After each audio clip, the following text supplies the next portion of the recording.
సావిత్రి సినిమాని promotions start చేసాం. So మొత్తం కాపీ అంతా రెడీ అయిపోయింది, యూఎస్కి వెళ్ళిపోయింది. సో మొత్తం ఇక్కడ కూడా అంతా డిస్పాచ్ అయిపోయింది. సో చాలా హ్యాపీగా ఉన్నాం. సో బాగా కాన్ఫిడెంట్గా ఉన్నాం. April 1st రిలీజ్ అవుతుందండి. రోహిత్, నందిత గారు ఇంకా చాలామంది, అంటే చాలా హెవీ ప్యాడింగ్ ఉన్న ఫిలిం ఇది.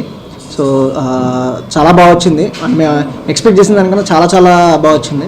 సో వెరీ కాన్ఫిడెంట్గా ఉన్నాం. సో April 1st రిలీజ్ అవుతుంది. సమ్మర్లో, అంటే సమ్మర్ స్టార్ట్కి ఒక మంచి కిక్ స్టార్ట్ ఇచ్చే మూవీ దాన్ని డెఫినెట్గా ఫీల్ అవుతున్నాం. అంటే ఇంటిలో పాది వెళ్ళిపోయి చాలా హ్యాపీగా ఒక ఫ్యామిలీ ఎంటర్టైనర్ సమ్మర్లో ప్రతి ఒక్కరు వెళ్ళి చూడదగ్గ ఫిలిం ఇది. సో ఆల్మోస్ట్ మంచి క్యాస్టింగ్, మంచి ప్యాడింగ్, ప్రతి ఆర్టిస్ట్ చాలా బాగా పర్ఫామ్ చేశారు. So fingers cross, like April 1st బాగా కాన్ఫిడెంట్గా మేము ముందుకు వస్తున్నాం. So please do watch it. Film makers Savitri movie రేపు April 1st రిలీజ్ అవబోతుంది. ఇది కంప్లీట్ ఫ్యామిలీ ఎంటర్టైనర్ అండి. ఫుల్ లెంత్ కామెడీ ఉంటుంది మూవీలో, మంచి ఎమోషన్ ఉంటుంది. ఈ సమ్మర్లో స్టార్ట్ అయ్యే ఫస్ట్ బెస్ట్ మూవీ ఇదే అవుతుంది మంది. వరల్డ్ వైడ్ మేము April 1st ఒక పెద్ద రిలీజ్తో స్టార్ట్ చేస్తామండి. ఈ మూవీలో మా నందిత, రోహిత్ అంతా చాలా చక్కగా చేశారండి. I think get good hit. Thank you. Savitri, మన సావిత్రి సినిమా 1st Aprilకి రిలీజ్ అవుతుంది. అండ్ ఇదొక మంచి ఫ్యామిలీ ఎంటర్టైనర్, ఒక క్యూట్ లవ్ స్టోరీతో. సో వచ్చి చూడండి, ఎంజాయ్ చేయండి, ఫ్యామిలీతో ఎంజాయ్ చేయండి, ఫ్రెండ్స్తో ఎంజాయ్ చేయండి. It's a clean film.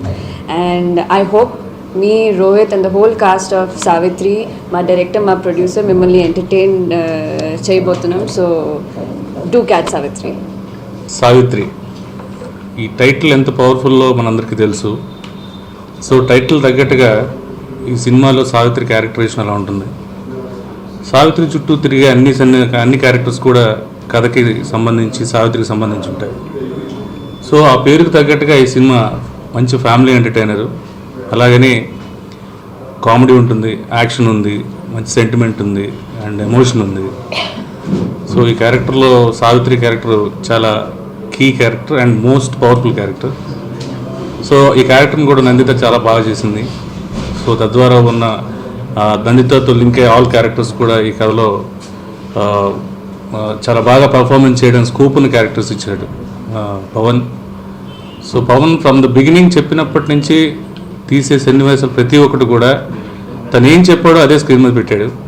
So all the best. And April 1st వస్తుంది సావిత్రి. ఈ సినిమా మీకు ఏ విధంగా డిసప్పాయింట్మెంట్ క్రియేట్ చేయదు. శుభ్రంగా మంచి ఫన్ ఉంది, మంచి క్యారెక్టరైజేషన్ ఉంది, సెంటిమెంట్ ఉంది, మంచి సాంగ్స్ ఉన్నాయి, ఎమోషన్ ఉంది. సో సావిత్రి అనే పేరుకి తగ్గట్టు ఈ సినిమా ఉంటుంది. ఎందుకంటే నాకు బాగా నమ్మకం, ఇందులో హీరో మేనమామ క్యారెక్టర్ చేశాను.